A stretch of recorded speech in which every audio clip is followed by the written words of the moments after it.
The day is over. The endless stream of tasks, the noise of traffic, the chatter of colleagues, the bright glare of screens, all of it has finally faded. The house is still. The world outside is draped in a blanket of darkness and silence. This is the moment we are told to find rest, to find peace. So why is it, for so many of us, the moment the real torment begins? Why, in the profound quiet of the night, do our own minds become the loudest and most terrifying place in the universe? Why do our deepest fears, our sharpest regrets, and the great unanswerable questions of our existence choose the pre-dawn hours to pay us a visit? Welcome to Existential Psychology Insights. We are a community of thinkers who are not afraid to venture into the dark. And if that sounds like you, I want to personally invite you to subscribe. Today, we are exploring a deeply universal and often isolating experience, night anxiety. That specific, chilling dread that can descend upon us when we are alone in the dark. We are going to argue that this is not a random glitch in your brain's chemistry. It is a profound psychological and philosophical event. The night does not create your anxieties. It simply creates the perfect conditions for you to finally hear them. The darkness is not the monster. It is the stage upon which the monsters you have been ignoring all day finally have a voice. To understand this, we must first recognize what the daytime world provides for us. A powerful and relentless set of defense mechanisms. Our busy jobs, our social obligations, our endless entertainment, our constant scrolling. These are not just activities. They are structures. They provide a script, a role to play, a constant stream of external stimuli that keeps our conscious mind occupied. During the day, we are the employee, the parent, the friend, the consumer. We are playing a part, wearing what Carl Jung called the persona, the social mask we present to the world. This mask and the busyness that accompanies it acts as a powerful shield, protecting us from what lies beneath. When night falls, a great undressing of the self occurs. The world goes silent. The distractions are removed. The roles are put away. The phone is finally set down. And in that silence, stripped of our social mask and our comforting routines, we are left alone with our raw, unfiltered, authentic self. And for many of us, that self is deeply anxious. The noise of the day was not just noise. It was a buffer, a wall we built between our conscious awareness and our deeper existential concerns. At night, that wall crumbles. And what are the concerns that rush in to fill the void? The existential psychiatrist Irvin Yalom identified what he called the 4 ultimate concerns of the human condition. And it is these 4 horsemen that often ride through our minds at 3 a.m. First, there is death. During the day, we are engaged in our immortality projects, building our careers, raising our families, creating things, all as a symbolic defense against our own finitude. But in the quiet darkness, alone with the sound of our own heartbeat, the raw, biological reality of our mortality becomes undeniable.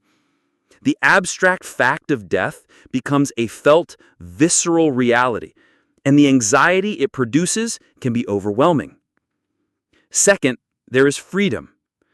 During the day, our choices are often structured by our jobs and social roles. But at night, alone with our thoughts, we are confronted with the terrifying, absolute freedom of our existence. We are the sole authors of our lives, and the weight of that responsibility for our past choices, our present situation, and our future direction can feel crushing. Regret for past paths not taken, and anxiety about making the right choices in the future can flood our consciousness. Third, there is isolation. While we may be surrounded by people during the day, the night reminds us of our fundamental existential isolation. We are each of us a solitary consciousness, trapped within our own minds. No one can truly know our deepest thoughts and fears. This sense of ultimate aloneness, the unbridgeable gulf between ourselves and others, is a profound source of nocturnal anxiety. And fourth, there is meaninglessness. The distractions of the day give us a temporary sense of purpose. But in the silence, we are often forced to confront the larger question: what is the point of it all? If my life is finite, if I am ultimately alone, what is the meaning of my struggle? If a clear, satisfying answer is not readily available, a profound sense of dread and pointlessness can set in. The night is also the time when the voice of our unconscious, our union shadow, can finally be heard. The parts of ourselves we have repressed, the desires we have denied, the mistakes we have refused to process, they do not disappear. They wait in the darkness.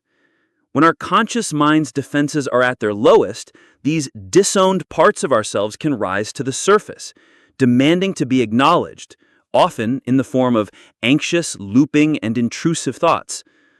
So, what are we to do? The common advice is to seek better sleep hygiene, to find more effective ways to silence the mind. But from an existential perspective, this is a missed opportunity. Your night anxiety is not your enemy. It is your most honest and perhaps most valuable compass. It is a profound, unfiltered communication from your deepest self, pointing you directly to the areas of your life that are inauthentic, unresolved, or lacking in meaning. To silence it with distractions or medication without first listening to its message is like turning off a fire alarm while the house is still burning. The goal is not just to get back to sleep. The goal is to use the wisdom of the night to build a life you no longer need to be so anxious about. This requires a radical shift in attitude. When these thoughts arise, instead of fighting them, try to listen with curiosity. Keep a journal by your bed. When a fear or a regret surfaces, don't just let it loop. Write it down. Ask it questions like, what are you really trying to tell me? What part of my life is this pointing to? What is the unmet need behind this fear? You are turning a tormentor into a teacher. This practice of self-inquiry allows you to use the clarity of the night to set an intention for the day. If you are consistently haunted by the fear of your own mortality, maybe the message is to live more fully and appreciate the present moment. If you're tormented by regret over a neglected relationship, maybe the message is to reach out and make amends. If you are crushed by the meaninglessness of your work, maybe the message is to begin exploring a new, more purposeful path, even in a small way. The night is a mirror. During the day, we can often avoid our own reflection, but in the dark, we are forced to look. It is a terrifying but necessary confrontation. By learning to sit with the difficult questions that arise in the stillness, by having the courage to listen to the wisdom of our own anxiety, we can use the darkness not as a place of torment, but as a sacred space for the most profound self-discovery. We can learn to use the night to find the light that will guide our days.